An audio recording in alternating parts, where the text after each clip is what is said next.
Então, na sequência das palestras que têm vindo a ser feitas, portanto, à segunda-feira, o capítulo, melhor para os olhos, não vejo tudo ao contrário, o capítulo 16 do Evangelho segundo o Espiritismo, não se pode servir a Deus e a Mamon.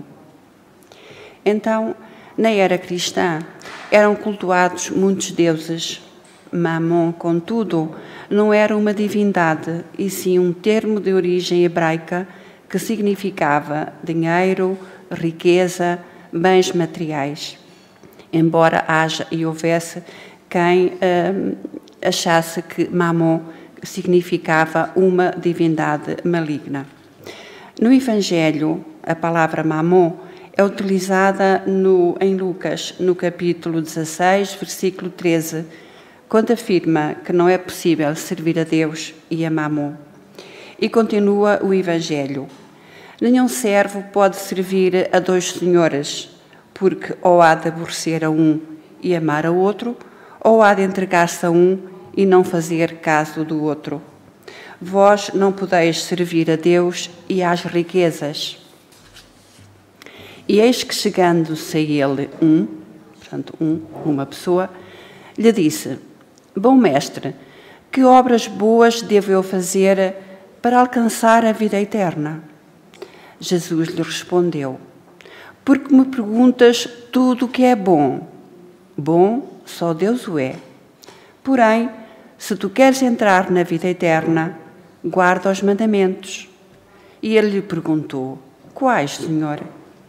E Jesus lhe disse: Não cometerás homicídio, não adulterarás, não cometerás furto, não dirás falso testemunho, honra a teu pai e tua mãe, ama o teu próximo como a ti mesmo. O mancebo lhe disse: Eu tenho guardado tudo isso desde a minha mocidade. O que é que me falta ainda? Jesus lhe respondeu: Se queres ser perfeito, vai, vende tudo o que tens e dá-os aos pobres, e terás um tesouro no céu. O mancebo, porém, quando ouviu estas palavras, retirou-se triste, porque ele era um homem rico, ele tinha muitos bens. E Jesus disse aos seus discípulos: Em verdade vos digo que um rico dificilmente entrará no reino dos céus. Ainda vos digo que é mais fácil passar um camelo pelo fundo de uma agulha do que entrar um rico no reino dos céus. Portanto, isto é um capítulo de Lucas, mas também está em Mateus, no versículo 19, aliás, no capítulo 19, versículo 16 a 24. E em hebreu, a palavra camelo se designava para exemplificar duas palavras, o cabo e camelo. E, portanto, nós não temos a menor dúvida que quando Jesus dizia que era mais fácil passar um camelo por fundo de uma agulha, se referia a cabo. Não é? Tem mais lógica o contexto da palavra cabo do que camelo como animal. Embora cabo seja uma coisa bastante grossa, também era difícil entrar um cabo pelo buraco de uma agulha, mas era mais difícil um rico entrar no reino dos céus. Então, que significa, nos dias de hoje, não se pode servir a Deus e a Mamon? E por que é tão difícil um rico entrar no reino dos céus? Então, a riqueza é um bem que Deus nos deu. Sem ela não há progresso, não há trabalho. Portanto, ela é necessária ao desenvolvimento da humanidade. Então, são passagens de Jesus, são as suas parábolas. Era uma forma simples que Jesus utilizava para que as suas lições tivessem aplicação e compreensão naquele tempo e nos tempos posteriores. Portanto, Jesus falou para aquele tempo e falou para agora, para nós compreendermos o que ele nos queria dizer.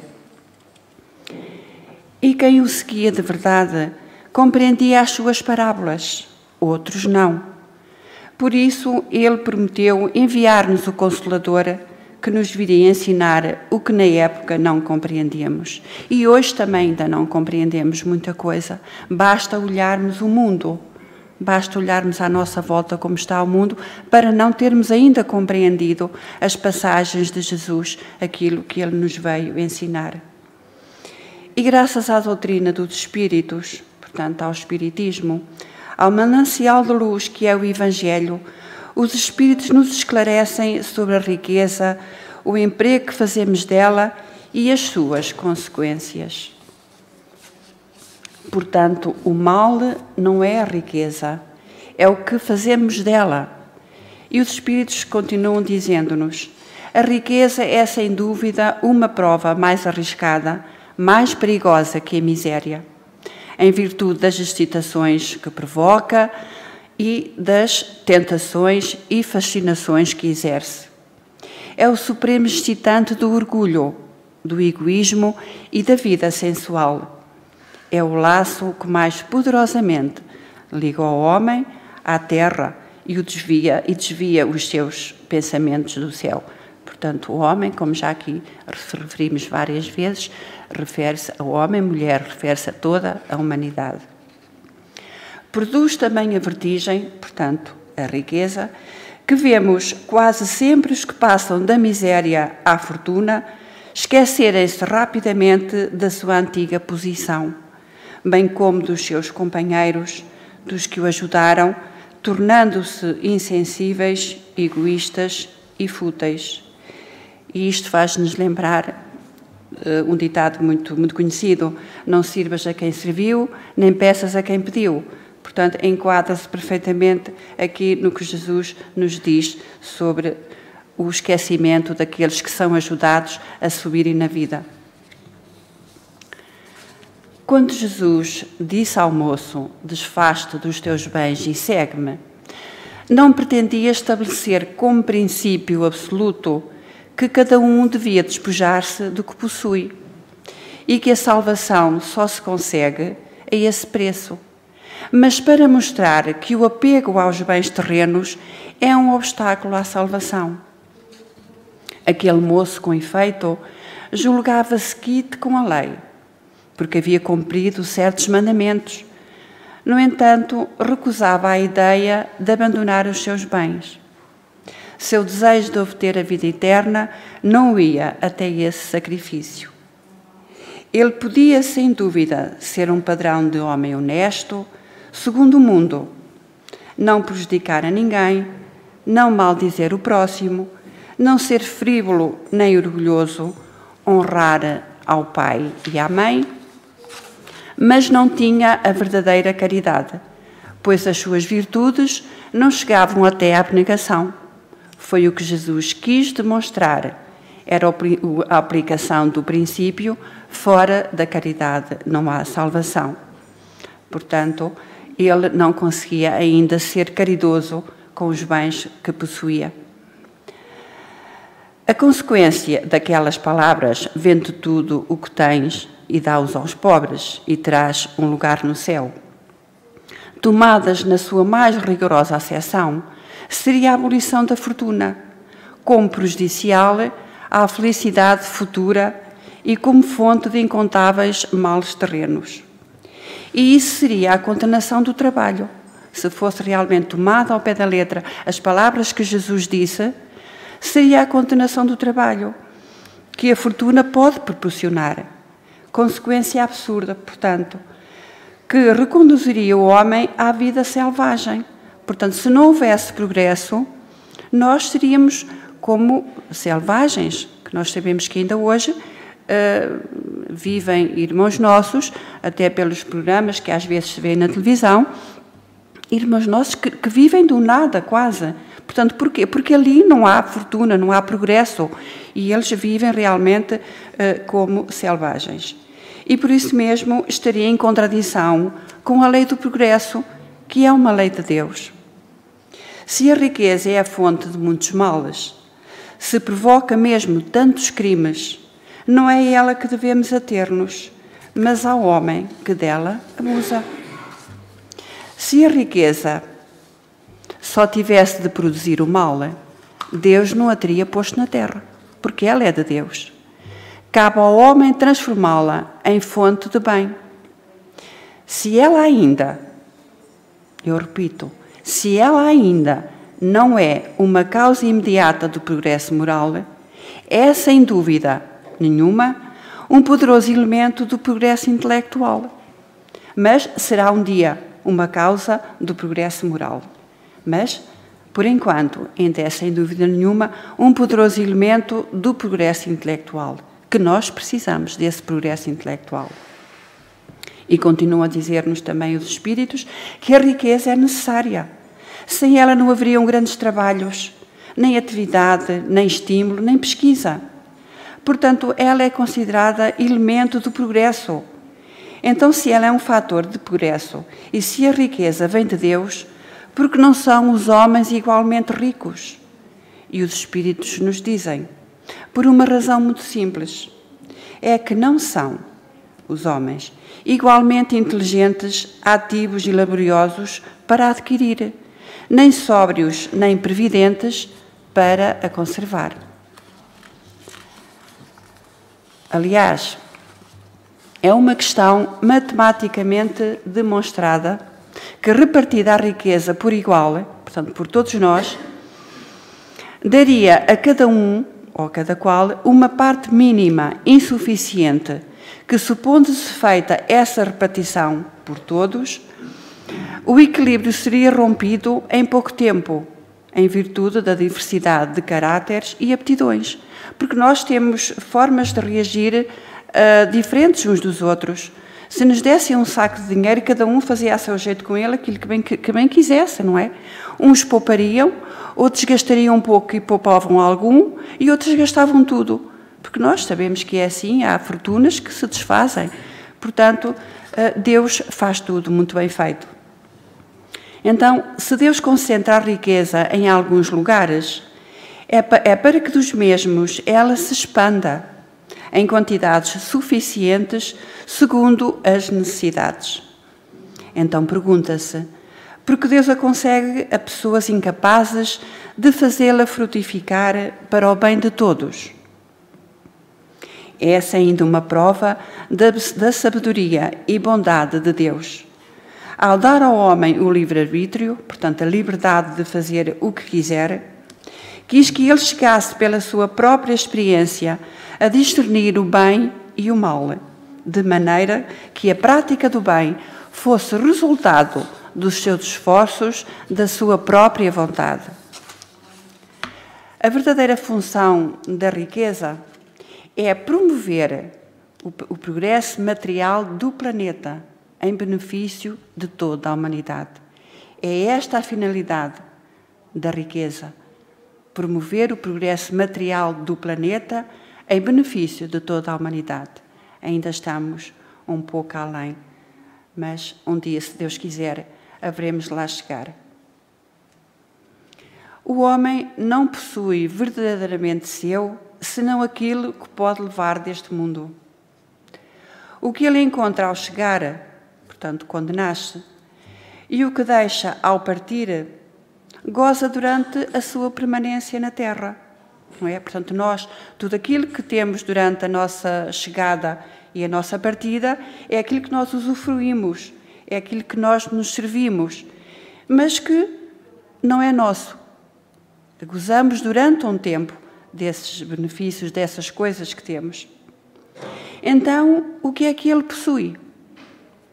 Nada do que se destina ao uso do corpo e tudo o que se refere ao uso da alma, a inteligência, os conhecimentos e as qualidades morais. Diz-nos Lacordaire, em Argélia, 1863, portanto, Lacordaire em espírito: venho, meus irmãos, meus amigos, trazer-vos meu humilde auxílio para ajudar-vos a marchar corajosamente na via do aperfeiçoamento em que entraste. Somos devedores uns dos outros e somente por uma união sincera e fraternal entre os espíritos e os encarnados, a regeneração será possível. Vosso apego aos bens materiais é um dos mais fortes entraves ao vosso adiantamento moral e espiritual. Em virtude desse desejo de aquisição, destruís as vossas faculdades afetivas, voltando-as inteiramente para as coisas materiais. E nós sabemos que é assim, nós temos conhecimento, todos nós, de famílias que se destroem, que se matam só pelos bens materiais. Portanto, é uma coisa que realmente é triste, que realmente por causa de um bem material, por causa de um bem que fica na terra, se destruam laços de amor. Porque as famílias devem existir e existem laços de amor. E muitas das vezes, por causa dos bens materiais, se odeiam e se matam. Sede sinceros, continua lá Corder. A fortuna proporciona uma felicidade sem manchas? Quando os vossos cofres estão cheios, não há sempre um vazio nos vossos corações? Infelizmente, o homem de posses carrega sempre consigo outro sentimento, tão forte como o apego à fortuna, que é o orgulho. O homem que se apega aos bens terrenos é como uma criança que só vê o momento presente. O que se desprende dos bens terrenos é como um adulto que conhece coisas mais importantes, porque compreende as palavras proféticas do Salvador, de Jesus, quando diz: meu reino não é deste mundo. Porque quando nós tomamos consciência de que a vida não são só bens materiais, que existe mais qualquer coisa, tomamos consciência que também não somos daqui. Não podemos dizer que nosso reino não é deste mundo, não chegamos a tanto, porque reino só Jesus o tem. Mas temos a noção, hoje, que existe mais alguma coisa, que eu vou deixar este corpo físico e que vou para algum lado, não é?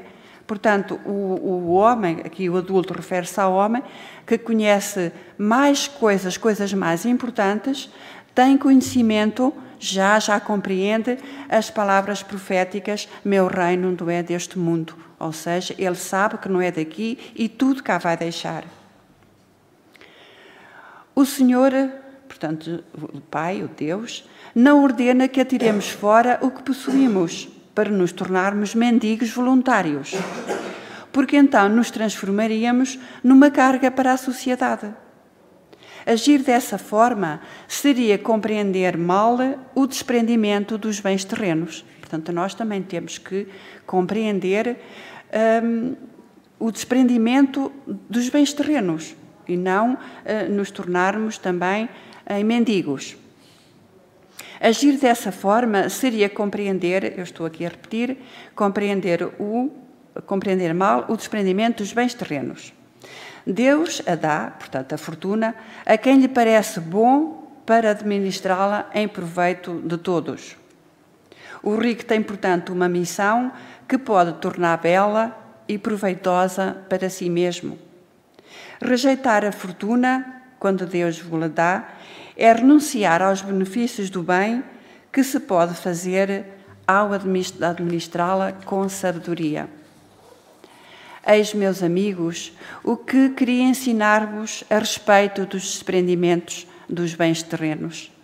Resumirei dizendo: aprendei a contentar-vos com pouco. Se sois pobres, não invejeis os ricos, porque a fortuna não é necessária à felicidade.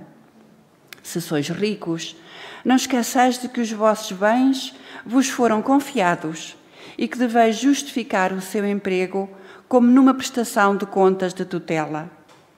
Não sejais depositários infiéis, fazendo-os servir à satisfação do vosso orgulho e da vossa sensualidade. Não vos julgueis no direito de dispor deles unicamente para vós, pois não os recebeste como doação. Lembrai-vos de que dar aos pobres é saldar a dívida contraída para com Deus. Esta é a passagem evangélica que vos trouxe e aqui podemos ver que estamos a falar nas grandes fortunas, Mas Jesus refere-se a tudo aquilo que temos, porque todos nós, temos uma riqueza. Nós temos o trabalho, nós temos o pão de cada dia, nós temos muita coisa. Então, também nós podemos dividir com os outros a nossa riqueza. Claro que uns podem dar muito, outros podem dar menos, mas todos nós podemos dividir aquilo que Deus nos dá, porque quando Deus nos ajuda a nós, é para nós ajudarmos os outros. Então, nós podemos ajudar os outros com pequenas coisas, não é? E eu recordei-me agora neste momento de uma irmã que esteve aqui na primeira palestra. Ela que há uns meses andou a fazer tratamento aqui na nossa casa espírita, a fluidoterapia e o passe, porque por 2 vezes teve cancro. E ela aqui encontrou a força para conseguir levar esse sofrimento que passou, que foi muito, muito doloroso. Ela era uma criatura muito frágil e os tratamentos debilitaram-na imenso. E ela um dia, depois de ter acabado os tratamentos, continuou sempre que pode, vem à palestra, à segunda-feira, e ela chegou-se junto a mim e disse: o que é que eu hei de oferecer para mostrar a minha gratidão? Não é o pagamento, é a minha gratidão. Eu disse: olha, dá aquilo que tu puderes. E eu sei que ela naquele momento estava a passar por muitas dificuldades financeiras. E então ela disse-me: olha, vou pensar, eu tenho muitos novelos brancos em casa de fazer renda e muita linha, daquela linha que tem várias cores, é uma linha que o fiozinho tem muita cor. E pronto, e na semana seguinte, ela lá com a sua imaginação e com a sua vontade de querer dar também dela alguma coisa, ela fez com a rendinha branca e com a outra nas pontinhas, fez um chapéu, ou seja, uma espécie de uma cartolazinha, portanto, aquela parte de cima do chapéu era alta, e à volta daquela cartolazinha ela fez uma espécie de um folhozinho, que servia. Eu quando vi aquilo, eu pensei: meu Deus do céu, mas para que será isto? E perguntei-lhe para que era.